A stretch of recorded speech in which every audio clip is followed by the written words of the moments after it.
ನಾವು ಶಾರದಿನ ಸಾಕ್ಷಾತ್ ಶಾರದ ಗಾಯಕರಿಗೆ ಸರಸ್ವತಿ ಶಾರದೆ ಇವತ್ತು ಅವರು ಕಳ್ಕೊಂಡು ತುಂಬ ದುಃಖ ಆಗಿದೆ.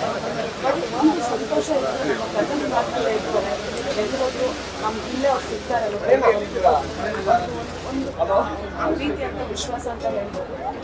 ಆ್ಯಂಡ್ ಅಮ್ಮ ತುಂಬ ಅಮ್ಮನ ಯಾವ ಥರ ನೆನೆಸ್ಕೋಬೇಕು, ಅಮ್ಮನ ಸರಳತನ ನೆನೆಸ್ಕೊಳ್ಬೇಕು. ಈ ಥರದ ಹಾಡಿಲ್ಲ ಅಂದರೆ ಎಲ್ಲ ರೀತಿಯ ಹಾಡುಗಳನ್ನ ಭಕ್ತಿಗೀತೆ ಆಗಿರ್ಬೋದು, ಭಾವಗೀತೆ ಆಗಿರ್ಬೋದು, ಸಾಂಗ್ಸ್ ಆಗಿರ್ಬೋದು, ಎಲ್ಲ ರೀತಿಯ ಹಾಡುಗಳಿಗೆ ಎಲ್ಲ ಗಾಯಕರಿಗೆ ನೆನೆಸಿರ್ತೀವಿ ಅಂತ ಹೇಳ್ಬೋದು.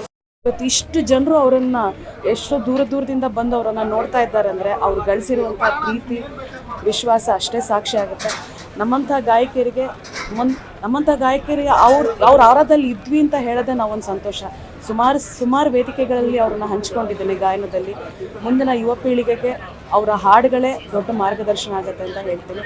ಅಮ್ಮನ ಆತ್ಮಕ್ಕೆ ಶಾಂತಿ ಸಿಗಲಿ. ಅಮ್ಮ ತುಂಬ ಎಲ್ಲರನ್ನೂ ಪ್ರೀತಿಯಾಗಿ ವಿಶ್ವಾಸವಾಗಿ ಸಂತೋಷವಾಗಿ ಕಳಿಸಿದ್ದಾರೆ. ನಾವು ಅವ್ರನ್ನ ಕಳಿಸ್ಕೊಡ್ಬೇಕು. Thank you.